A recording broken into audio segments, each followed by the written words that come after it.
제가 오늘 맡은 내용은 디마이네이팅 디지인데 저는 인천성모병원에서 근무하는 신경과를 근무하고 있는 김혜진입니다.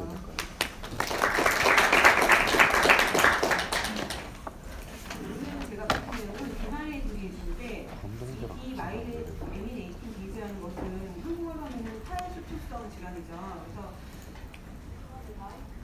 마이크가 잘 안 맞나요? 네. 탈수축성 질환이죠. 근데 탈수초성 질환이라는 게 이제 말 그대로 수초가 뭔가 탈락되는 그런 질환인데 수초가 왜 탈락이 되는지 그리고 수초가 탈락되면 어떤 증상이 생기는지 이제 보도록 하겠습니다. 그래서 오늘 할 이야기는 탈수초성 질환에 대해서 개괄적으로 이해를 하고 탈수초성 질환 중에 대표적인 질환이 이제 멀티플 스클레로시스라고 있는데 한국말로는 다발성 경화증이죠. 이 다발성 경화증에 도대체 어떤 질환인지에 대해서 그리고 다발성 경화증에 사촌쯤 되는 질환이 NMO라고 있습니다. 누로마이엘라티스 옵티카라는 질환이 있는데 그 질환은 도대체 어떤 걸 말을 하는지 그리고 MS와 NMO와는 다르지만 그 외에 또 폰타인, 익스트라폰타인 마이엘리노라이시스라는 질환도 있는데 이것은 어떤 질환을 말하는 것인지 이제 보도록 하겠습니다.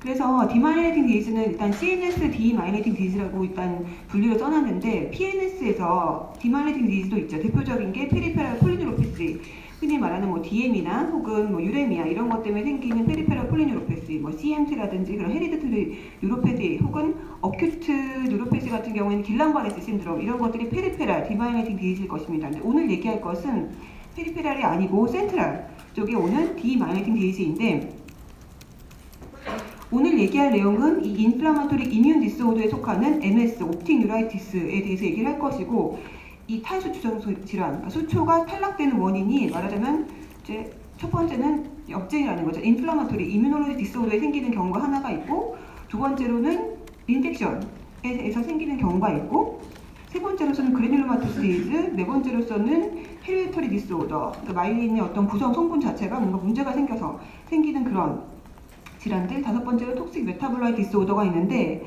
이 중에서 오늘 우리가 살펴볼 인플라마토리 디스오더 같은 경우에는 인펙션이 아니라는 거죠. 인플라마토리 리액션 자체에 의해서 수초가 손상이 되는 질환인데 그 인플라마토리 리액션이 왜 생기는지는 뒤에 보면 알겠지만 사실 잘 모릅니다. 아직까지. 그래서 뭐 모종의 흔히 말하는 이뮤노로지 디스오더들의 특징을 갖게 되는데 MS가 가장 대표적 질환이고 거기에 속하는 것들이 이제 옵틱 뉴라이티스, 아덴, 또 파라네오플라스틱 신드롬, SLE, 베쳇, 뭐 쇼그렌 등이 있는데요. 그리고 오늘 이제 하나 더 추가로 한 CPM을 추가로 하나 보겠습니다. 그래서 멀티플 스클레로시스, 한국말로 하면 다발성 경화증이라고 하는데 왜 다발성 경화증이냐 하면 한 군데가 아니고 여러 군데에 경화가 온다. 어디에 경화가 어떻게 오느냐? 주로는 CNS의 인플라메이션에 의해서 이렇게 플락이라는 게 브레인 내에 생긴다는 것입니다. 이제 잘못 보다 보면은 말하자면 스트로크를 치자면 라쿠나 인팍션 같이 이렇게 화이트 매터에 이렇게 동그랗게 리전이 생기는 것인데 이게 보통 글라이시스 등 동반되면서 플락으로 보이는 형태로 보이게 됩니다. 그래서 MS 플락이 생기면서 근데 이게 처음에는 하나가 생기지만 여러 개가 반복적으로 생기기 때문에 질환 이름을 멀티플 스클레로시스라고 처음에 붙이게 되었죠. 그런데 이것이 이제 보통 스트로크 같은 경우에는 뭐 50대, 60대 이상 보통 바스큘러 리스크 팩터가 있는 경우에 생기는 경우가 많은데 이것은 특별하게 그 질환이 없다고 생각되는 그런 연령대, 보통 뭐 20대, 40대 그런 젊은 연령대에서 트라우마나 다른 히스토리 없이 생기게 되기 때문에 젊은 나이에서 신경학적 후유증이 생기게 되는 큰 원인이 됩니다. 주로는 인플라메이션이 원인이라고 했고요. 인플라메이션 때문에 디마이네이션이 됩니다.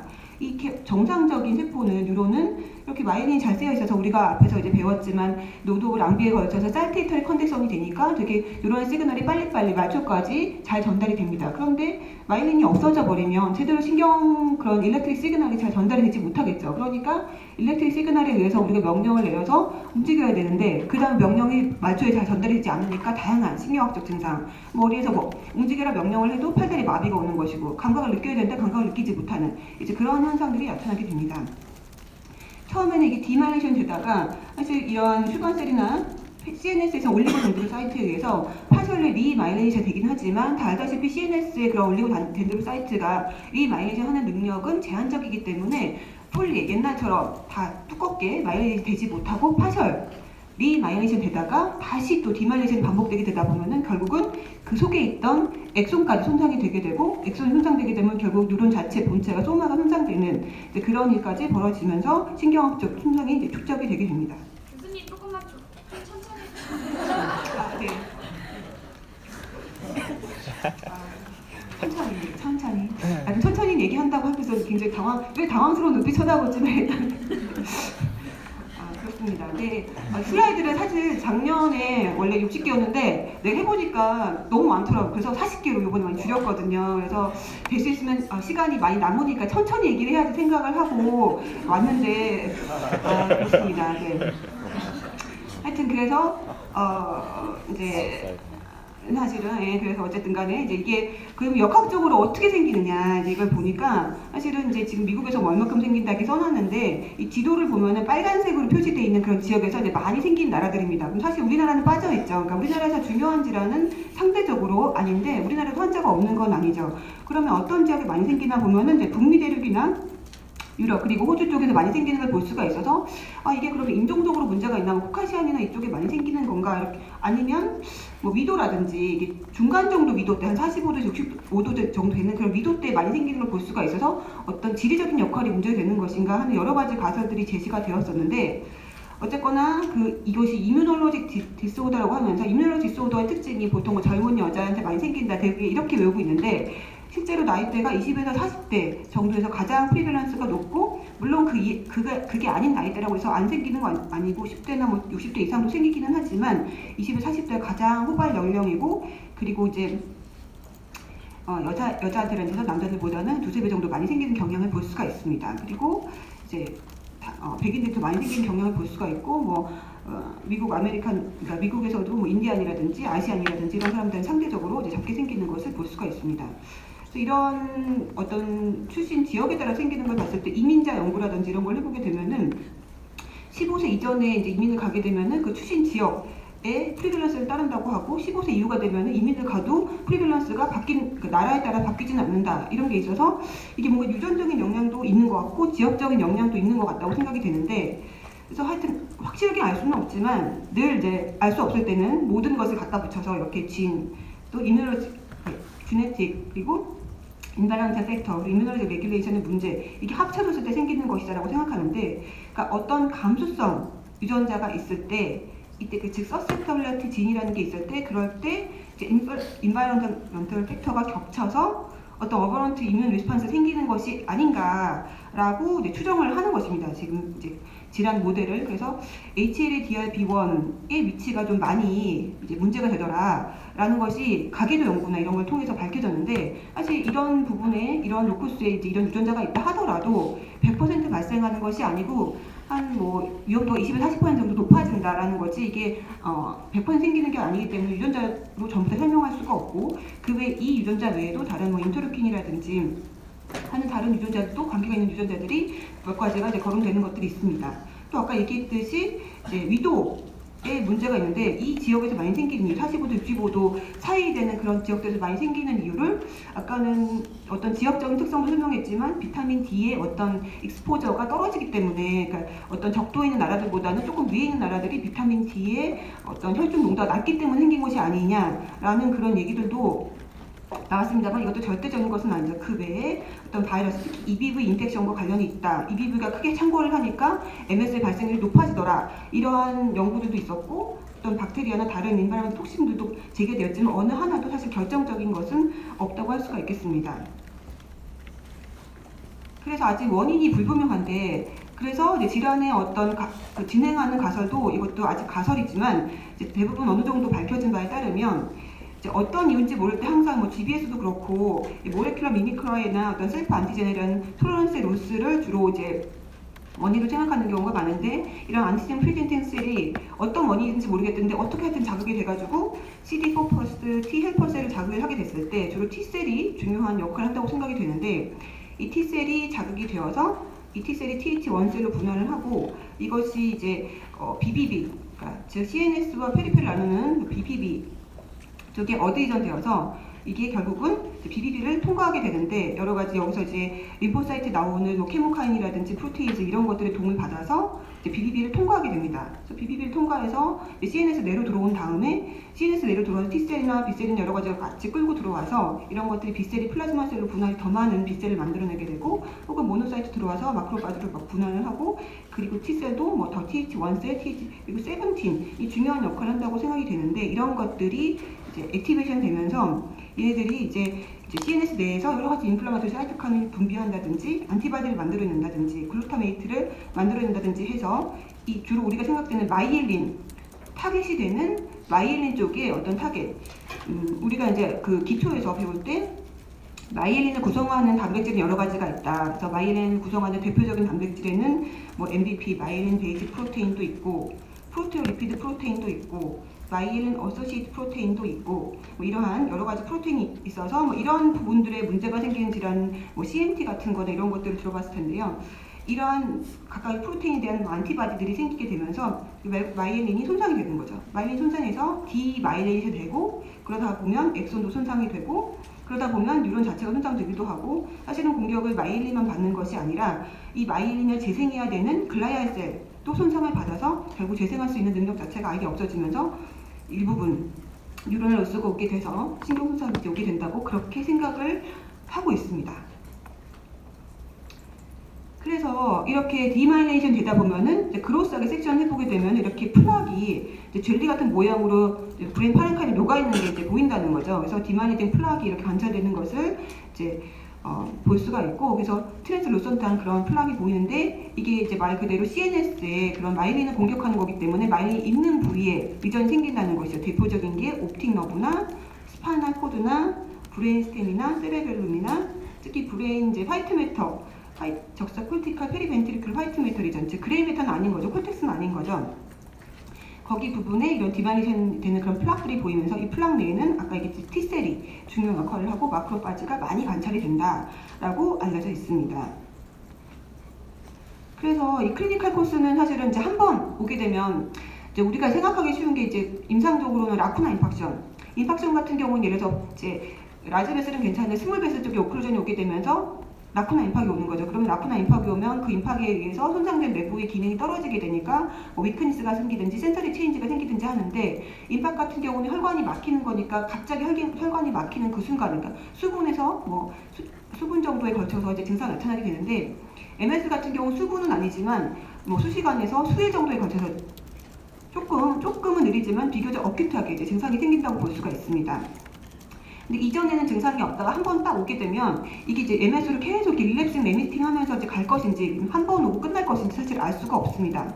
그래서 이 CIS, 클리니컬리 아이솔레이트 신드롬은 처음 봤을 때 이제 일단 붙여주는 그런 증상의 명인데, 그래서 이제 옵틱 뉴라이티스 혹은 브레인스템 신드롬이나 세르벨라 신드롬, 트랜스버스 마이알라티스 양상으로 많이 오게 되는데, 처음에 이제 뭐 80에서 90% 환자는 처음부터 다발성 증상으로 오게 되는 경우는 없고, 처음에는 CIS인데 이것이 한 번 왔다가 조금 좋아졌다가 다시 또 생기고 이렇게 릴랩싱 앤 레미팅 코스로 가는 것이 대부분입니다. 그리고 중간에 레미션하는 타임 없이 쭉 처음부터 진행하는 타입이 한 10에서 15% 정도는 있습니다. 그래서 클리니컬 신드롬은 사실 그 마이엘린이 있는 부위라면 어디든지 증상이 생길 수가 있기 때문에 정말 너무너무 다양한 증상들이 생길 수 있는 거죠. 이것은 뭐 스트로크에서 임팍이 너무너무 다양한 양상으로 생길 수 있는 것과 똑같습니다. 그래서 뭐 옵틱 너브를 인볼브했을 경우에는 비주얼 어큐이티가 떨어진다든지 필드 디펠트 땡긴다든지 디스크로마톱시아가 생긴다든지 할 수 있고, 스템을 인볼브하면 크레니얼 러브 뉴클레이 주변에 이제 화이트 매터가 이제 인볼브가 되면서 니스타그무스가 생긴다든지, 즉 뭐 게이지 이보크드 니스타그무스나 펜듈라 니스타그무스, 혹은 이제 오큘로모터 뉴클레스 주변 인볼브 되면서 3, 4, 6번이 오큘로모터 담당하니까요. 그래서 다이프로피아가 생긴다든지, 혹은 인터뉴클레 옵사널 플라자, 주로 MLF가 인볼브 됐을 때는 INO 양성 나타날 수가 있고, 또 PPRF나 식스너브 같이 인볼브 됐을 때는 원에너 헤프 신드롬 등으로 다양하게 나타날 수가 있습니다. 그리고 이제 5번 신경이 손상됐을 때는 페이셜 럼니스나 트라이젠나 뉴랄지 양상, 그리고 뭐 베스티블라 뉴클레스 8번 신경이 손상됐을 때는 그 신경 주비가 손상됐을 때는 뭐 그 신경 주변과 파시클들이 손상됐다는 얘기죠, 주로는. 그래서 이런 것들이 버티고나 히어링 로스가 온다든지, 혹은 뉴클레우스 앰비구스 솔리타리스 근처에 트랙들이 손상됐을 때는 히컵이나 뭐 디스파지 양상 나타난다든지, 그러니까 뭐 어디가 인볼브되냐에 따라 정말 다양한 증상이 생길 수가 있는 거죠. 또 세레브럴 헤미스피어 같은 경우에는 위크니스 양상, 대표적인 건 위크니스지만 넌 스페시픽하게 그냥 크로닉 페인이나 조금 이제 코그니티브 디스펑션이 생긴다든지 혹은 디프레션 같은 그런 무드 디스오더가 생긴다든지 하는 다양한 양상이 생길 수가 있고, 또 세레벨룸이 인볼브 됐을 때는 당연히 이제 이탁지한 트레머 같은 양상이 생기겠죠. 그리고 굉장히 넌 스페시픽한 크로닉 퍼티그나 또 이모션 러벨리티가 생기는 경우도 많습니다. 또 스파인을 인볼브 했을 때는 스파인의 코드에 어디를 인볼브냐, 모터 트랙을 인볼브 한다면 주로 어퍼모터 뉴런 사인이 나오게 되니까 스파스티시티가 보인다든지 페인풀 스파즘이나 바빈스키 사인이나 페롭시간 디스토니아가 생긴다든지 센서리 심톰으로 뭐 저리다든지, 그러니까 한쪽으로 저리다든지 버울 디스펑션이나 컨스티페이션, 섹슈얼 디스펑션이나 블레더 디스펑션 등이 다양한 양상으로 생기게 됩니다. 이 중에서 이제 가장 흔하게 오는 게 옵틱 뉴라이티스 양상이고, 이런 전체적으로 통틀어서 브레인스템 신드롬이고, 혹은 통틀어서 트랜스버스 마일라지 신드롬이고, 세레벨라 신드롬이고 이렇게 오게 되는데, 그 중에서 먼저 하나 옵틱 뉴라이티스 양상을 보면은 옵틱 뉴라이티스는 말 그대로 옵틱 너브에 인플라메이션이 오면서 옵틱 너브의 기능이 떨어지니까 잘 안 보이는 거죠. 잘 안 보여서. 근데 한쪽에 주로 오니까 유리네트랄 비주얼 로스 양상으로 오게 돼서 수일이 걸쳐 눈이 첨첨 잘 안 보이는 거죠. 그랬을 때 이제 약간 눈을 움직일 때 오비탈 페인이 동반되면서 이 비주얼 로스의 정도는 뭐 마일드 투 시비어 다양하게 나타난다고 할 수가 있습니다. 그러면서 필드 디펙트가 나타날 수가 있는데, 이것은 뭐 점처럼 동그랗게 스코톰의 양상으로 수도 있고, 혹은 다양한, 원래 예를 들어서 우리가 옵틱 하야즘 뒤쪽에 이제 병변이 생기게 되면 주로 옥시피탈 임팍이나 이런 데서는 헤미안옵시, 바이라테럴 시메트리컬하게 헤미안옵시 양상 나타나잖아요. 그런데 옵틱 너브가 인볼브 됐을 때는 정말 다양하게 이상한 모양으로, 정해지지 않은 모양으로 비주얼 필드 디펙트가 생길 수가 있습니다. 그리고 디스크로마톱시 양상 아까 나타날 수 있다고 얘기했고요. 그리고 RAPD 말 그대로 옵틱 하야즘 앞쪽에 옵틱 너브 리전이 있을 때 주로 잘 생길 수가 있는데 RAPD 생길 수 있고, 그리고 옵틱 디스크가 손상이 돼서 이렇게 스웨링 돼 있는 것을 보이는 경우가 한 35% 정도 있는데, 만약에 이 뒤쪽으로 옵틱 너브 뒤쪽으로 이제 옵틱 너브 헤드 쪽은 노말로 보일 수가 있는데, 이런 경우에는 레트로불바 뉴라이티스라고 해서 이제 환자가 잘 안 보인다고 해서 안과에 갔는데 안과 의사가 진찰을 해보니까 이런 환자의 60% 정도는 눈이 노말로 보인다는 거죠. 그런 경우에 이제 레티나 뒤쪽으로 이제 옵틱 너브 손상이 있으면서 옵틱 너브 헤드가 완전히 깨끗하기 때문에 처음에는 놓칠 수 있는 그런 경우가 될 수가 있겠습니다. 이런 경우에 눈이 정말 심각하게 시력이 떨어졌다 하더라도 대부분은 처음에 한 달 정도, 2달 정도에 걸쳐서 시력은 거의 회복되는 경우가 많습니다. 그래서 처음 한 번 왔을 때 이게 사실 옵틱 뉴라이티스의 원인이 워낙 많다 보니까 뭐 MS를 지금 다 이제 대표적으로 얘기를 하지만 MS 외에도 사실은 뭐 SL이라든지 백채시라든지 뭐 옵틱 뉴라이티스 오는 질환이 굉장히 많죠. 그리고 옵틱 뉴라이티스와 헷갈리게 뭐 이스키미 옵틱 뉴로패시도 있고 뭐 컴프레시브 옵틱 뉴로패시도 있고 다양하게 있는데, 이제 그런 다른 질환 다 배제하고 이제 했을 때 옵틱 뉴라이티스가 왔을 때 그 중에 절반 정도는 나중에 이제 옵틱 뉴라이티스 외에 다른 이제 브레인 헤미스피어라든지 이제 세레블룸이라든지 브레인스템 쪽에 다른 사인이 생기게 되는 MS로 진행할 가능성이 있다는 얘기가 되겠습니다. 그때 이제 하나 또 보고 넘어갈 게 유토폰 피노미널이라는 게 이게 뭐냐면, 이제 환자가 이제 아까 옵틱 뉴라이티스가 와서 눈이 잘 안 보이게 됐다가 나중에 좋아졌잖아요. 그럼 이 사람이 되게 항상 눈 증상이 되게 불안불안하단 말이에요. 불안불안한데 이 사람이 갑자기 어느 날 뭐 했더니 눈이 갑자기 이렇게 옛날처럼 이렇게 블러링돼 잘 안 보이는 거예요. 그래서 갑자기 템포럴하게 월스닝 된 경우 이걸 전부 다 MS 위어택으로 봐야 되느냐, 새로 재발한 걸로 봐야 되느냐, 이제 그런 의문점이 생길 수가 있는데, 이게 이제 왜 생기는 현상이냐면, 주로 사우나를 가거나 격렬한 운동을 해서 체온이 상승할 경우에, 체온이 상승하다 보면은 이제 그 원래가 아까 말한 것처럼 디마일레이션 된 다음에 마일린이 다시 띡하게 다시 말아지는 게 아니라, 한국말로 이게 마리지 세포잖아요. 그래서 띡하게 다시 말아지는 게 아니라 띠니 마일린이 되면서 굉장히 어떤 체온 변화에 따라서 이제 그런 컨덕션의 속도에 변화가 올 수가 있습니다. 즉 체온이 0.5에서 1도만 올라가도 컨덕션 웨이트가 떨어지게 되면서 증상이 옛날처럼 생길 수가 있는 거죠. 그래서 옛날처럼 눈이 잘 안 보인다든지, 한 번 왔던 사람들한테서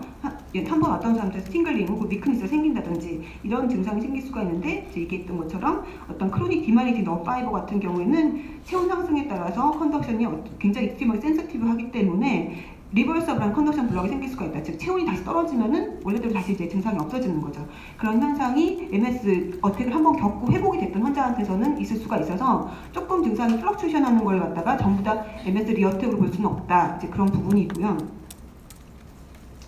그리고 비슷하게 페록시즘한 심톰이 이제 한번 어떻게 왔던 사람들한테 반복되는 경우가 있는데, 이게 보면은 이게 띵니 마이너스에 뒤에 있던 그런 더 파이버 주변으로 이제 일렉트릭 시그널 그 포텐셜들이 새는 거죠. 그러면서 옆에 있던 그런 엑손까지 자극이 되어서 브리프 리피티버한 그런 이제 어택이 이제 반복이 되는 것입니다. 이렇게 옆에까지 비정상적으로 신호가 전달되는 것을 이파틱 트랜스미션이라고 하는데, 혹은 이제 크로스톡이라고 하는 거죠. 이런 것들이 스프레드 되면 생길 수가 있는데, 그래서 보통 수초에서 수분 간격으로 굉장히 자주도 있을 수가 있는데, 갑자기 깜짝 놀라거나 큰 소리를 듣거나 하이퍼벤틸레이션 하거나 했을 때 갑자기 얼굴이 쩌리쩌리 저리다든지 토닉 스파즘이 온다든지 손발 같은데 이제 그런 증상으로 와서 이제 환자들이 놀라는 경우가 있을 수도 있는데, 이것도 크로닉하게도 있을 수 있는 현상이지 꼭 어큐트하게 어택이 와야지만 오는 증상은 아니다라는 것을 이제 생각을 해볼 수가 있겠습니다.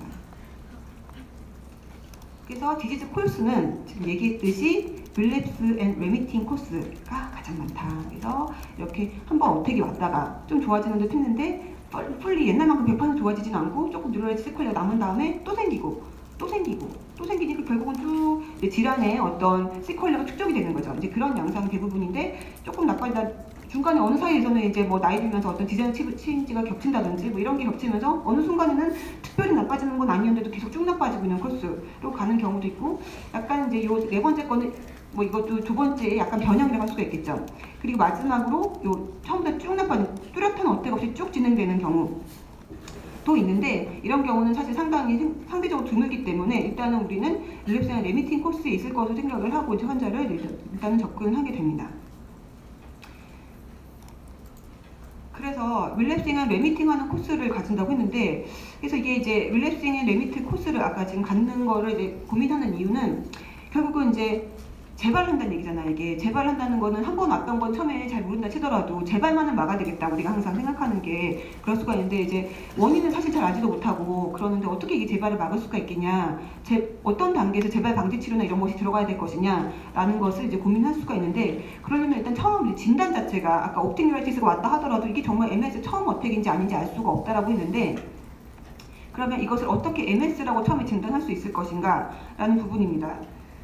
그래서 아직까지 어떤 질환의 원인이 뚜렷지 않다 보니까 진단 기준은 클리니컬 크라이테리아로 진단이 되어 있습니다. 그래서 주로 MRI 베이스로 진단을 하도록 되어 있고, 어떤 한 개의 테스트로 이게 딱 MS다라고 진단할 수 없는, 예를 들어서 뭐 매독이다 그러면 시필리스에서 VDR을 나오고 뭐 이제 FT ABS 해보고 이러면 나오고 뭐 이래서 뭐 어떤 바이럴 인펙션 같은 경우에는 HIV 포지티브다 이러면 나오는 건데, 그런 게 없습니다. 그런 게 없고, 아까 말했던 아까 맨 첫 장 슬레이트에 봤던 뭐 그래뉴로마토스 디지즈나 다른 이뮤노로 디스오더라든지 헤리테리 디스오더라든지 다른 것을 다 익스클루전하고 남은 상태에서 내린 진단이다라고 생각을 하면 되겠습니다.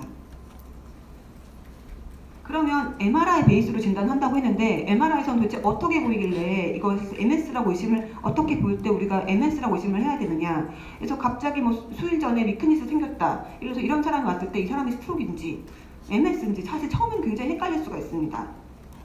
이때 아까 코스가 조금 바스큘러 디스오더는 더 빨리 아주 어브럽트하게 하이퍼 어큐트하게 뭐 몇 시간이 갑자기 생기고 이제 이런 게 더 심하다고 얘기는 하긴 했지만, 차이는 이제 사실은 이제 스트로크 같은 경우 주로 디퓨전 영상을 진단하게 되는데, MS에서는 디퓨전에서 크게 이상이 보이지 않는 경우가 많고, 대개는 이러한 플레어나 T2 하이 양상 그리고 T1 로우 이런 양상으로 이제 MS 플락이 이제 관찰이 되는 경우가 많습니다. 이때 이 MS 플락이 이제 MR상에서 하이 시그널로 보이는데, 특징이 약 3에서 15mm 사이즈이면서 이게 멀티폴컬하게, 주로는 이게 약간 길쭉한 리니어한 그런 모양으로 완전 동그랗지 않고 이제 이런 모양으로 생기고, 이런 엑시알 컷에서는 이런 식으로 보이고, 이제 이게 이제 사지탈 컷에서 봤을 때는 이걸 도손 핑거라고 하는데, 페리벤트리클 에리어에 이렇게 띵띵띵띵 손가락 단풍선 뻗어놓은 것 같이 생겼다 해가지고 도손 핑거라고 이름을 붙여놓게 됩니다. 그래서 이게 페리벤트리클 화이트 매터 체인지의 그 페리벤트리클 화이트 매터 에리어에 이렇게 오게 되는데, 주로는 그 외에 뭐 콜프스클로즘이나 센트럼 세리오말레, 폰스 뭐 이런 부분 쪽에 올 수도 있습니다. 그래서 처음에는 증상이 한 번 어택이라고 하는데, 뭐 예를 들어서 20, 30대 여자인데 아무런 지병이 없은 사람이 찍었더니 이렇게 나온다. 하지만 뭐 20, 30대, 40대 뭐 남자, 여자건 그 정도 지병이 없는 사람 찍으면 완전히 깨끗하게 나와야 되는데, 이런 지저분한 것들이 한 번의 어택인데 보였다. 그 사람 사일런트하게 여러 번 어택이 와서 이미 질환이 지나간 상태가 아닌가 라고 생각을 할 수 있다는 거죠. 그런데 이제 이게 조그만 리전만 보통 아까 35mm라고 했는데 사실 이렇게 조그만 리전만 생기는 게 아니라 이렇게 무슨 튜머같이 크게 생기는 경우도 사실 가끔 있습니다. 그래서 이거는 사실 저희도 잘 모르고 이렇게 큰 경우에 이제 뭐 당연히 프라이머리 시너스 튜머야, 뭐 글리포마야, 글로이오마야, 뭐 아니면 아스트로사이토마야, 뭐 이렇게 생각하고 당연히 NS로 입원하게 됩니다. 그때 이제 NS에서 입원해갖고 브레인 바이옵시까지 했는데 말리온 셀이 한 개도 안 나오고 뭐 T셀이랑 잔뜩 인플라마토리 셀만 나오게 되면은 이거 그때서 MS 아니야? 라고 생각해서 다시 저희 거로 전가되는 경우가 아주 가끔 있습니다. 예. 그래서 특히 뭐 이렇게 보면은 바깥에 뭐 리딩 이네스먼트가 있고 이렇게 멀티포컬하게 리전이 있으면 이게 뭐 심지어 메타스테틱 튜머라고 생각되기도 하고 뭐 CNS 그래뉼로마티스 뭐 TB라든지 다른 질환과 정면에 감별이 안 되는데 이런 질환도 있어서 아까 뭐 전형적인 양상의 그 MS 플락만 있는 것은 아니다. 일단 이제 그런 것도 하나 염두에 둬야 되겠다 생각을 할 수가 있습니다. 근데 이제 MS 플락이 하나 있다고 했을 때 그 MS 플락이 아까 여러 개 있었는데 한 개만 있을 때 그때 T1에서 가끔가다 인핸스 되는 경우가 있습니다. T1 인핸스라는 양상은 이게 뭐냐면 BBB가 깨졌다는 얘기입니다. 인핸스가 된다는 얘기는 즉 액티브 인플라메이션이라는 거죠. 즉 어큐트 스테이지라는 뜻입니다. 그래서 이게 보통은 MS 업택이 오고 나서 한 2에서 4주 정도만 이게 이제 컨트라스트 양성으로 나오게 되는 경우가 많고 한 8주 이상 지나게 되면 이게 없어집니다. 그래서 이제 크로닉한 병건과 이제 구별이 되는 거죠. 이게 그래서 만약에 이제 이게 앱세스라든지 브레인 튜머 같은 경우는 시간이 지나도 오히려 인핸스가 점점 더 심하게 되면 이제 없어지진 않잖아요. 그런데 이제 MS 같은 경우는 시간이 지나면 인핸스먼트가 없어지는 그런 양상을 많이 보인다. 그리고 이제 이게 인핸스가 보통은 이제 파셜하고 오픈링 형태로 땡그랗게 하얗게 점처럼 전부 다 이제 호모지너스하게 인핸스되는 양상은 아닌 경우가 많다는 거죠. 그래서 이게 이제 인핸스먼트가 없는 그냥 크로닉 블랙홀 같은 경우에는 이게 오래됐다는 뜻이고 오래됐다는 거는 지금 어큐트 어택과는 별 관계가 없다는 얘기고 이미 남은 뉴럴 세퀄레와 관계가 많다. 이제 그렇게 이해를 할 수가 있겠습니다. 아니, 스파이널 코드 리전 같은 경우에는 아까 브레인이 온 거랑 똑같습니다. 이렇게 동그랗게 이제 하얀 플락이 MS 플락이 생기는 건데 그게 이제 주로는 위치상 이제 다는 아니지만 서비칼 코드에 그나마 좀 thoraic이나 럼바보다는 서비칼 쪽이 좀 많이 오더라. 이제 이런 얘기가 있고 코드 스윙은 별로 없으면서 T2에서 이제 하이 시그널 이렇게 보이게 되는데 보통 3mm 이상 사이즈로 있으면서 이게 보통은 3개의 벌테벌 세그먼트 이상 길게 이렇게 하얗게 보이는 게 아니라 조그맣게 이제 세그먼트가 짧게 이제 그렇게 보이는 양상이 MS 트랜스버스 마이라티스는 그렇게 인벌되는 경우가 많더라. 라는 대부분의 경우는 이제 그렇다는 얘기고 단면으로 잘라봤을 때는 통째로 이 단면이 통째로 하얗게 되는 게 아니라 그 단면의 일부분이 주로 손상이 되는 양상으로 50% 미만의 크로스섹셔널 에리어가 인볼되는 경우가 많고 주로 화이트 매터가 인볼되니까 레테라이나 포실 컬럼이 인볼되는 경우가 많더라. 주변에 화이트 매터가 인볼되면서 약간의 그레이 매터도 인볼되는 경우가 있더라. 스파이널 코드 리전은 이렇더라. 라는 대부분의 특징을 MRI 특징을 보인다고 합니다.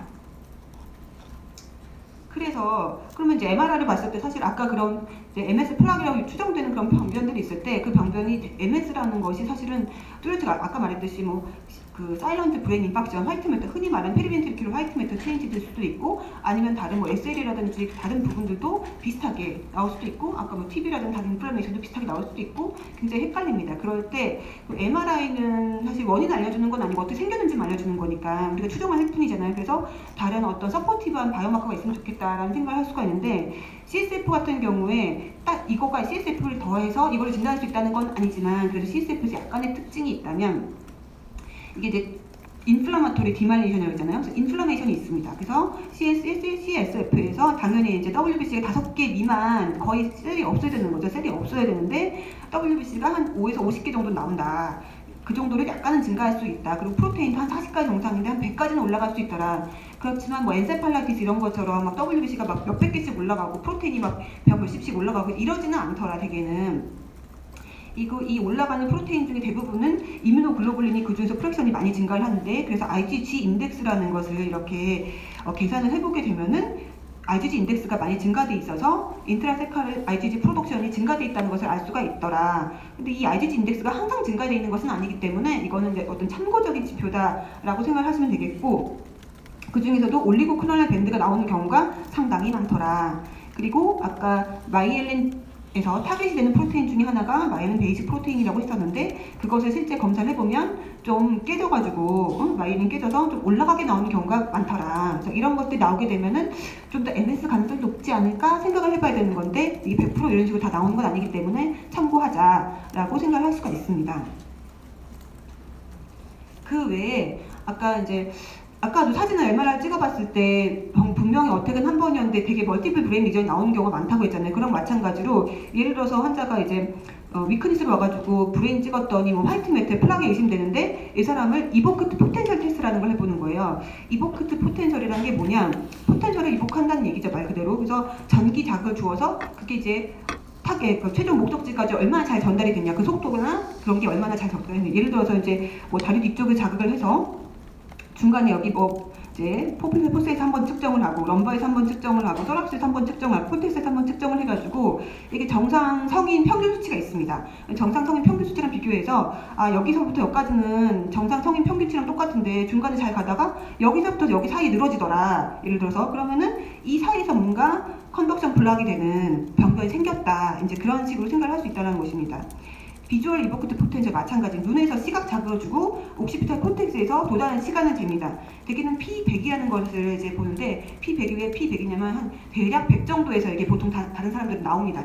정상 성인들에서. 근데 이게 100에서 안 나오고 막 늘어져가지고 130씩 나온다. 예를 들어서 그다음 이 사람은 뭔가 되게 느리게 가게, 그러니까 사이테이터리 컨디션이 뭔가 안 되는 상황이 발생하고 있다는 얘기죠. 그래서 이 사람이 뚜렷하게 옵틱 뉴라이티스 히스토리가 없더라도 옵틱 너브 쪽에 뭔가 손상이 지나갔을 가능성을 시사한다 라고 추정을 해볼 수가 있겠죠.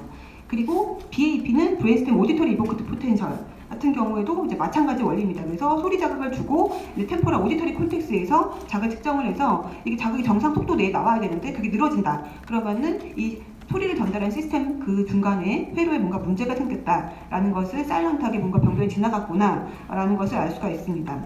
이보크트 포텐셜 외에 요즘에 또 많이 하는 것이 옵티컬 코헤런스 토모그래피인데 이거는 안과에 사실 많이 하는 검사지만 예를 들어서 이제 옵틱 너브 파이버 레이어가 손상이 됐을 경우 얇아지니까 자기도 모르게 한번 찍어봤더니 이 너브 레이어가 얇아졌다. 그러면 뭔가 손상이 지나갔다라고 추정할 수 있는 근거가 되겠죠. 그래서 이런 것들을 통해서 사일런트 리전이 지나가는지 지나가지 않았는지 한 번씩 추정을 해보는 그런 그러니까 도움을 주는 그런 이제 검사들이라고 할 수가 있겠습니다. 그래서 아까 말했듯이 다이그노스틱 크라이테리아는 전적으로 아까 말했던 CSF, EP 이런 건 다 보조적이고 진단 기준 들어가지 않습니다. 진단은 오로지 MRI로 베이스로 하는데 기본 개념이 중추신경계 증상의 시간적, 공간적 산재를 확인한다. 영어로 말하면 dissemination in space, dissemination in time을 확인한다. 라는 건데 이게 무슨 얘기냐면 원칙 1에 보면 뇌, 척수, 시신경 등 중추신경계 장애가 적어도 다른 두 영역에 두 차례 이상 발생할 경우, 왜냐면 아까도 알듯이 CIS, 옵틱 뉴라이티스 한 번 생겼을 때 이 사람이 반드시 MS로 갈 건 아니고 한 반 정도만 갔거든요. 그랬을 때 이 사람이 한 번 더 어택이 와야지만 인정을 해주겠다는 그런 얘기입니다. 그랬을 때 만약에 브레인 MRI 찍었는데 리전이 한 개만 있다. 그럼 진짜 알 수가 없는데 리전 한 번 어택이 왔는데 찍었더니 뭐 멀티플 사일런트 리전이 여러 개가 있다. 그럼 이 사람은 사일런트하게 리전이 여러 번 이미 왔던 사람이니까 MS의 가능성이 높겠죠. 이런 식으로 어택이 시간적으로 두 번 오고 공간적으로도 브레인 리전이 여러 군데 두 개 이상 있을 때 그럴 때 이제 의심을 해보자라는 것입니다. 그리고 원칙 2는 아까 말씀드렸듯이 이 진단 기준은 다이그노시스 오브 익스클루전이다. 다른 가능한 질환이 모두 배제되어야 한다라는 부분이 있습니다. 그래서 이제 맥도널드 크라이테리아는 2개 이상의 어택이 있으면서 2개 이상의 리전이 있을 경우에는 클리니컬하게 데피니트 MS로 진단을 합니다. 이 클리니컬하게 데피니트 MS의 이제 그런 의미는 아까 말했던 그런 프리벤티브 테라피를 시행할 수 있는 그런 기준이 됩니다. 릴랩싱의 레미팅인데 릴랩스 하지 않게 하기 위해서 예방약을 써야 되는 기준은 일단 MS로 진단이 돼야지만 쓸 수가 있겠죠. 그래서 CDMS로 진단이 되면 이제 그런 사람들한테서는 예방약을 쓰겠다는 의미입니다. 그렇지만 한 번 왔을 때 무조건 다 예방약을 쓰지는 않겠다는 얘기입니다. 그랬을 때 그러면은 이제 아까 말했듯이 어택은 2번 있는데 브레인 리전은 하나만 있다. 이런 사람들 같은 경우에 그러면은 뭘 더 확인해야 되냐? 다른 부분에 리전이 없는지를 이제 확인해줘야 된다는 얘기입니다. 그래서 예를 들어서 뭐 옵틱 뉴라이티스로 온 사람 같은 경우에는 옵틱 뉴라이티스지만 브레인 MRI도 찍는다든지 아니면 스파이널 코드도 찍어서 다른 부분 쪽에 MS 플락이 없는지를 이제 확인해줘야 된다는 그런 얘기입니다. 그리고 한 번 어택이 있었는데 2개 리전이 있다. 그러니까 예를 들어 옵틱 뉴라이티스로 왔는데 이제 옵틱 너브는 그러면 당연히 인벌브 됐을 건데 브레인을 찍었더니 브레인 내도 리전이 또 딴 데도 막 여러 군데 있더라. 그러면 이제 어택은 한 번이지만 2개의 리전이 있을 경우에는 한 번 리전이 더 생길 것을 기다린다든지 아니면 리전이 2개인데 하나는 아까 인핸스 되는 것은 어큐트 리전이라고 하잖아요. 하나는 인핸스 되는 리전이 있고 하나는 인핸스 안 되는 리전이 있어요. 그럼 이거는 시기가 다른 시기에 생긴 거잖아요. 그러면 이것은 2번 이제 따로따로 생긴 거다라고 인정을 해주자. 이제 그런 기준이 됩니다. 그래서 혹은 팔로우 MRI 그냥 임상적으로 증상이 없는데도 그냥 팔로우 MRI 6개월 정도 후에 한번 해보는 거예요. 해서 이제 이게 예를 들어서 인핸스 리전이 증상은 없지만 보인다. 그러면은 이건 분명히 증상은 없지만 새로 증상이 생긴 거니까, 리전이 생긴 거니까 이것을 인정을 해주자. 그래서 이렇게 되면은 이제 CDMS 넘어가는 거죠. 당연히 이제 한 번 있으면 그 두 개의 조건이 모두 있어야 될 것이고, 아까 말했듯이 10에서 15% 정도는 프라이머리 프로그레시브 MS가 있는데 한 번 생겨서 그냥 릴랩싱이 레미트 코스 없이 쭉 나빠지는 거죠. 그런 경우에는 이런 기준 적용하기가 어렵기 때문에 이제 처음부터 브레인 내에 여러 리전이 산재되어 있거나 혹은 스파이널 코드 쪽에 리전이 여러 개가 산재되어 있거나 CSF 파지티브 조건 3개 중에 2개가 있으면서 1년 동안 질환이 계속 이제 진행이 될 때 이제 의심을 해보자라고 이제 기준이 되어 있습니다. 그래서 트리트먼트는 아까 윌랩싱의 레미트라서 이게 윌랩스 했을 때 처음에 어큐트 익세버레이션 됐을 때 어떻게 치료를 할 것인가 하는 게 있고, 두 번째 재발 방지를 위해서는 어떻게 치료를 해야 될 것인가, 이제 두 개로 크게 나눠 생각을 할 수가 있고, 사실 이미 다 나빠진 다음에는 그 다음에 심토마틱 세라피밖에 없죠. 그 다음에 뭐 스트로크 생긴 사람들 재활 치료하고 비뇨기과도 봐주고 못도 봐주고 하는 것처럼 그렇게 심토마틱 세라피밖에 없는데, 뭐 기본작에 대해서는 정신과를 본다든지 이런 식으로 심토마틱 세라피밖에 없는데, 일단 이 어큐트 익세버레이션 테라피 같은 경우에 이제 뒤에 나오겠고, 디스 모디파잉 트럭 이런 것들이 바로 이제 프리벤티브 테라피라고 할 수가 있겠습니다. 그래서 만약에 이제 클리니컬하게 데피니트 MS다, CDMS다라고 진단되면 이제 디스 모디파잉 드럭을 쓰자라는 얘기인데요. 그래서 조기에 적절한 치료가 중요하고, 이게 초기에 자꾸 재발을 하게 되면 나중에 이제 뉴럴 데피짓이 자꾸 축적이 되기 때문에 환자가 이제 나중에 점점 더 안 좋아질 가능성이 많기 때문에 초반에 확실히 MS를 일찍 진단을 해서 이제 디스 모디파잉 드럭을 써주자라는 거고, 염증이 나타난 시점에서 치료 효과가 더 좋다고 되어 있습니다. 그리고 아까 말했듯이 임상적 재발이 없다 하더라도 이제 6개월 후에 찍어보면 사일런트한 리전이 생기거나 이런 경우가 굉장히 MS 환자들이 많기 때문에 임상적 재발이 없다 하더라도 질병의 부가 축적되는 경우가 많아서 처음 진단된 다음에 그냥 디스 모디파잉 드럭을 써주는 게 좋을 경우가 많습니다. 뭐 이런 얘기가 나온다는 얘기는 결국 근치제가 없다는 얘기죠. 근치제는 없고 최선의 이제 치료는 아직까지 질환 조절 약제밖에 없는 그런 실정입니다. 그래서 갑자기 나빠질 때 사실 신경과 질환의 어떤 만병 통치약이라는 게 거의 RB 스테로이드인데요. 그래서 이제 갑자기 환자가 나빠졌을 때 뭐 갑자기 위크니스 생겨서 온다, 갑자기 눈이 안 보여서 온다 그럴 때 거의 하이도즈 RB 스테로이드를 쓰게 됩니다. 보통 메틸프레졸리존으로 1000mg 볼루스로 3에서 5일간 쓰게 되고, 그 이후에 보통 환자에 따라서 조금 케이스 바이 케이스로 오랄 프레졸을 바꿔서 테이퍼링해서 유지를 해주게 됩니다. 그렇지만 스테로이드 썼다고 해서 이제 좋아지는 처음에 확 좋아지는 속도는 좀 빨리 할 수가 있는데, 이게 나중에 결국 끝에 가서 좋아지는 그 정도를 바꿀 수는 없다고 되어 있습니다. 여튼 그래도 환자가 오면 RB 스테로이드를 써야 되겠죠. 그런 다음에 IV IgG나 플라즈마 페레시스를 할 수도 있는데, 이게 한다고 해서 더 좋지 않기 때문에, RB 스테로이드보다 더 효과가 좋지 않기 때문에 이걸 우선적으로 권유하지 않고, RB 스테로이드를 썼는데도 불구하고 환자가 잘 좋아지지 않을 때 IV IgG를 보통 고려하는 경우가 많고, 다 알다시피 플라즈마 페레시스 같은 경우는 좀 인베이시브하기 때문에 다른 인펙션이라든지 뭐 BP가 떨어진다는 다양한 문제들이 있어서 사실은 우선적으로 고려되지는 않습니다. 디스 모디파잉 테라피는 어떤 것들이 있느냐? 이것은 아까 말했듯이 재발 확률 낮추고 점점 나빠지는 디서빌리티를 막기 위해서 사용하게 되는데, 대표적인 약제 이름이 이런 것들이 있습니다. 그래서 인터페론, 그리고 글라티lum은 아세테이트 이런 것들이 있는데요. 이게 이제 보자면 인터페론이나 글라티lum은 아세테이트나 테리플루나마이드 같은 약들은 아까 이제 어떤 질환의 가설 상에서 T셀이 되게 중요한 역할을 한다라는 얘기를 했는데, 그런 T셀 중에서 이제 주로 이 질환이 중요한 역할을 한다고 생각하는 TH1셀이나 TH17 같은 셀의 펑션의 프롤리퍼레이션이나 사이토카인 프로덕션 이런 것들을 이제 억제해주는 이제 그런 약이라고 생각하시면 되겠습니다. 그래서 질환의 재발 방지를 막는 약이고, 그리고 또 이제 이 글라티lum은 아세테이트 같은 경우에는 TH2 반대로 이제 이건 TH1셀의 펑션을 억제해주고 레귤레이션 해주는 그런 역할을 한다고 생각되는 TH2셀의 펑션을 강화시켜주는 이제 그런 약들을 써보기도 합니다. 그리고 T셀이 중요한 역할을 한다고 했으니까 림포사이트가 림프노드에서 안 나오게 하면 될 거 아니냐, 이제 그런 생각을 한 사람이 있어서 림프노드에서 이 림포사이트가 밖으로 나오지 않게 이그레스 하지 못하도록 블록해주는 그런 핑글리 모드라는 약도 있고요. 그리고 이게 나왔다 하더라도 BBB를 통과하지 못하게 하면 될 거 아니냐라는 그런 생각을 한 사람들이 있습니다. 그래서 이 바스큘라스 BBB에서 엔도델륨 내에서 이 림포사이트가 어디 이전하는 모레큘을 이제 블록하는 모노클로널 안티바디를 이제 사용을 해보자, 이제 그러한 아이디어로 인해서 많이 이제 사용된 여러 가지 약들이 이제 많이 시도가 되고 있고요. 그 중에서 최근에 많이 이제 좀 성적이 좋았던 약이 대표적인 것이 나탈레주막 이런 약들이 있는데, 사실 이제 이런 약제를 사용하는 것은 나중에 뭐 진단이 되고 나서 나중에 찾아보면 금방 할 수 있는 거니까 사실 약제를 자세하게 이제 썼던 걸 다 뺐는데 나탈리주막 같은 경우에는 이제 오래 쓰다 보면은 이제 오토 안티바디 생긴다든지 뭐 제시 바이러스 감염에서 프로그레시브 멀티포컬 류커 엔세팔로펜트가 생긴다든지 다양한 문제가 있어서 그 이외에 다른 모노클로널 안티바디 사용하는 약들이 많이 개발이 돼서 시도가 되고 있는 중이라고 할 수가 있고요. 그리고 이제 더 심한 경우에는 아예 이제 페리페리에서 림포사이트를 말려버리는 이제 그런 없애버리는 이제 그런 약들도 있지만 이런 경우에 당연히 이뮨 시스템 자체가 많이 펑션 떨어지기 때문에 성장한테 문제가 많이 될 수가 있기 때문에 이런 약을 우선적으로 고려를 하지는 않습니다. 그래서 이러한 기존 어떤 질환의 어떤 발생 가설에 따라서 거기 타깃해서 약들이 많이 개발해서 시도가 되고 있다라고 생각을 할 수가 있겠습니다.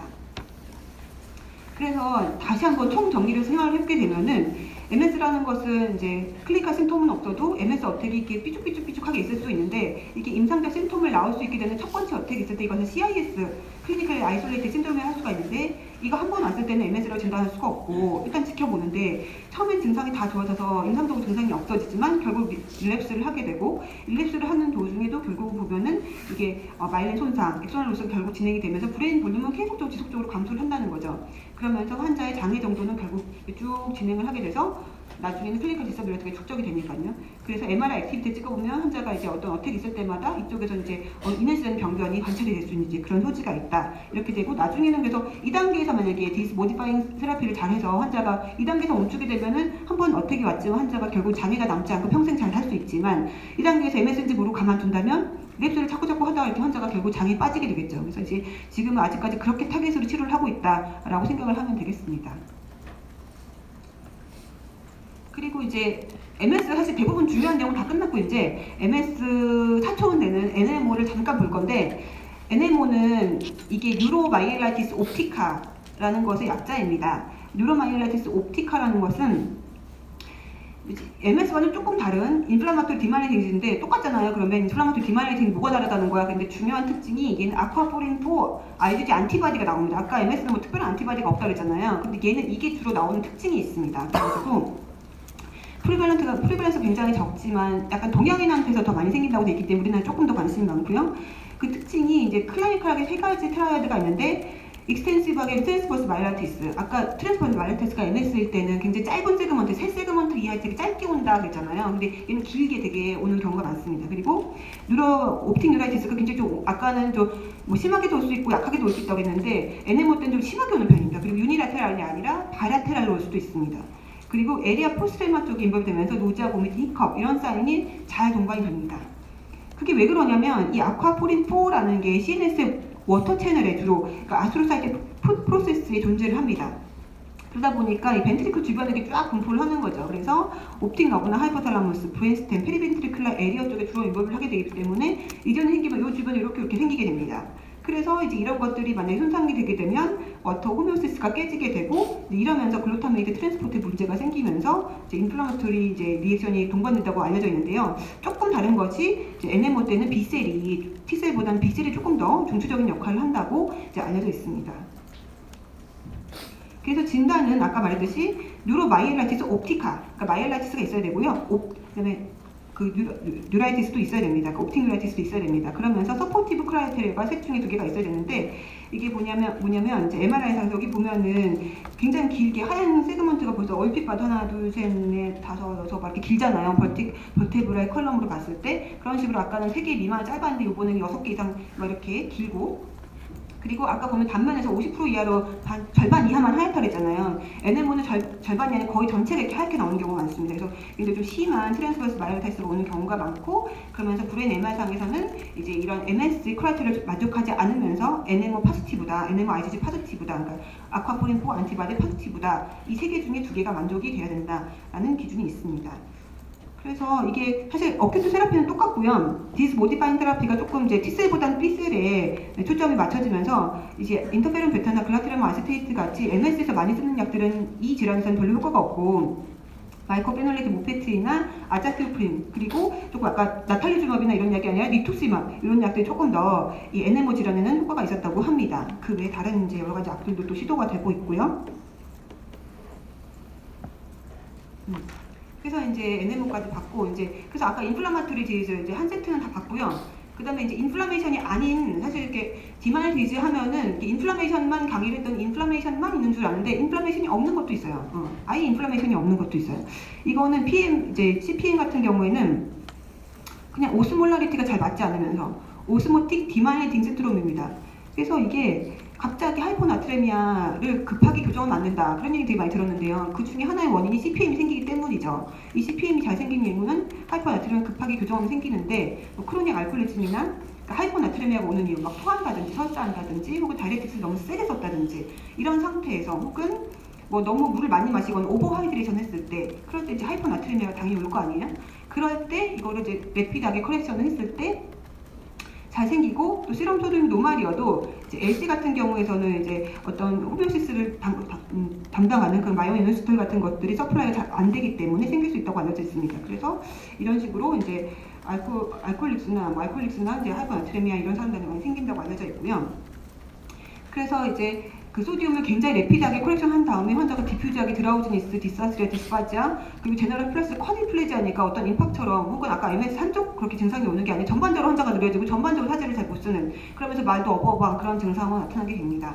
그 외에 다른 뮤티즘이나 비헤비얼 어브노멀티가 나타날 수도 있는데 그 외에 이제 CPM이라는 것은 센트럴 폰타인 마일로네시스, 그러니까 폰스가 인volve 됐을 때 폰스 쪽에 이제 동반된 여러 가지 심통이 나는 거고 EPM은 폰스 외에 다른 부분이 인volve 됐을 때는 당연히 다른 부분이 인volve 되는 게 다른 사인이 나올 수가 있겠죠. 그래서 폰스 외에도 뭐 베이잘 갱글리아라든지 세레벨럼이라든지 탈라무스라든지 미드브레인이라든지 이런 데도 인volve 돼서 각각 인volve 하는 부분에 따라서 다양한 신경학적 증상이 생긴다. 이제 이렇게 알면 되겠습니다. 그래서 이것도 거의 유로 이미징으로 이제 진단을 하기 때문에 클리니컬하게 환자가 굉장히 좀 안 좋은 사람이었는데 하이포나트레미아를 되게 금방 교정을 했고 MRI 환자가 좀 이상하게 들어오자고 안 깨고 뭔가 증상이 이상해서 MRI 찍어봤더니 이상한 이런 모양이 생기더라. 그러면 이건 CPM 생겼다라고 생각을 해야 되는데 이제 어큐트한 한 24시간 미만의 시기에서는 이렇게 플레어상에서나 뭐 T2에서 이렇게 뚜렷한 체인지가 잘 안 보이는 경우가 많고요. 디퓨전에서만 이렇게 양상이 보이는 경우가 많고 좀 시간이 지나서 그 처음에는 안 보였다가 다시 뭐 2주 후에 다시 확실하게 보인다든지 이제 이렇게 되는 경우가 많은데 이렇게 이제 왕관 모양의 함시창 모양의 그런 이제 화이트 메터 체인지가 폰스 쪽에 이렇게 관찰되는 것을 볼 수가 있어서 이제 이런 경우에는 아 이게 CPM 생겼구나 이제 이렇게 생각을 해야 되는데요. 그래서 이제 인플라메이션 없이 이게 어떤 그 오스몰의 임밸런스로 인해서 생기는 그런 마이일로나이시스가 원인이 된다라고 할 수가 있고요. 예방은 당연히 하이포나트레미를 급속히 교정하지 말고 주의 있게 하루에 12ml per 리터 이상 많이 교정하지 말자. 하이퍼토닉 셀라인 같은 경우에는 사용하지 않고 가능한 노말 셀라인 사용한다든지 프리워터 리스트릭션, 다이레틱스를 끊는다든지 이런 여러 가지 조치를 할 수가 있겠고 사실 여기도 보면은 치료는 똑같습니다. 뭐 하이도즈 펄스 세라피, 플라즈마 페레시스, 이뮤노글로불린 쓸 수 있다고 돼 있지만 이런 치료들이 딱히 도움이 되는 것은 아니라고 돼 있어서 사실 서포티브 테라피밖에 없다고 할 수가 있고요. 대부분 그래도 예후는 좋은 편이지만 가끔 안 좋은 경우도 경험을 합니다. 네. 그리고 비슷한 아까 지금 CPM, EPM과 또 유사한 질환으로 마키아파바 비그나미디즈라고 있는데 아까는 CPM은 폰스, EPM은 뭐 베이자 갱글리아 뭐 그랬는데 마키아파바 비그나미디즈는 콜푸스 캘로줌이 주로 손상되는 건데 주로 콜푸스 캘로줌이 손상되면서 이제 의식이 떨어지고 시저 멀티포컬 시너스 심톰이 나타나는 것인데 이것도 인플라메이션 없이 네크로틱 프로세스가 증가하는 것인데 이 원인은 잘 모르지만 아마도 크로닉 알코올릭스에서 많이 생기는 걸 봤을 때는 알코올리즘이나 뉴트리션 디피션시가 원인이 되지 않을까라고 생각을 할 수가 있고 코푸스 킬로즘이 주로 인볼브가 됐지만 또 연결되는 안티리어 커뮤시어나 포스리어 커뮤시어 등등도 잘 같이 동반이 병변이 생긴다고 되어 있고 아마도 원인은 CPM이나 원익 엔세팔로패스와 같이 어떤 오스몰라 인밸런스가 원인이 되지 않을까라고 추정이 된다고 하였습니다. 그래서 이것도 CT나 MRI 찍어봐서 이제 MR상에서 아까처럼 특징적인 콜푸스 킬로즘의 리전이 보이고 환자 히스토리가 크로닉 알코올리스라든지 이렇게 나오게 되면 특히 엘더리 벤에서 뭐 증상이 어떤 한쪽으로 편향된 그런 포커 심텀이 아니라 굉장히 다양한 그런 멀티포컬한 뉴럴 심텀이 나오면서 의식도 떨어지고 디멘시아나 시저 같은 것들이 잘 동반됐을 때 의심을 할 수가 있습니다. 이런 경우에 굉장히 좀 예후가 안 좋다고 알려져 있고요. 사실 딱히 데피니트한 테라피는 이제 없다고 할 수가 있습니다. 끝이다.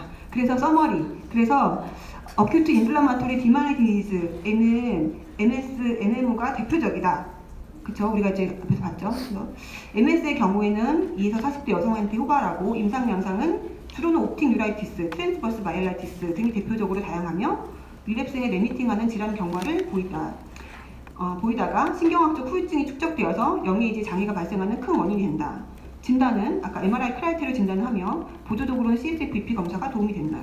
급성기에는 아까 하이도즈 스테로이드 펄스 테라피를 수감하고 만약에 증상이 2번 이상 발생하고 2개 이상의 CNS 병변이 있을 경우에는 디스모디파잉 테라피를 시행을 하게 된다. 그리고 NMO는 MS보다 시비옵티누라이티스, 롱 세그먼트 침범하는 트랜스버스 마이오티스가 주요 양상이며 아쿠아포린4 안티바디가 양성이다. 그 외에 CPM은 넌 인플라마토리 디말레징 디지로 하이퍼나트리미아 급속한 교정 시 발생하며 폰스 외에도 EPM 발생할 수 있고 마케파가 비그나미 비슷한 양상이나 주로 콜프스킬로즘을 침범하고 알코올릭스를 고발한다. 이렇게 얘기를 할 수가 있겠습니다. 네. 끝이다. 네. 그래서 질문 있나요?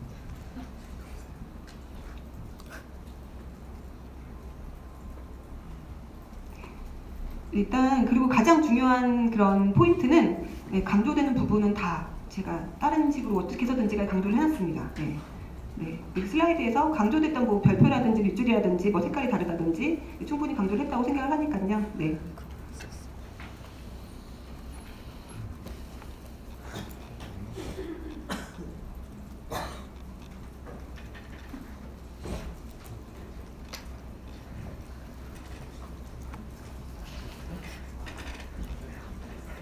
우리 정지훈 학생